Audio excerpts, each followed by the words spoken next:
Welcome back, detectives. Today, we will be continuing our investigation of the gray area. To help your investigations, we first need to look at clues about the history of the gray area. You will be receiving clue cards that will give you important information about events that have occurred in the gray area. With your groups, read the clue cards. Once you have read through the events, put them in the order in which they occurred.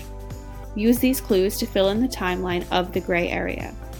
Every detective in your group must create their own written timeline. Remember, you do not need to record every word. Notes and abbreviations are fine. When you are done, clip the clue cards back together and return them to the evidence folder. Then discuss with your group if you have found any clues about why the fish may be dying. Make sure that you record any new findings, notes, or important information in your notebooks so that you can look back to it during the rest of the investigation. Good luck.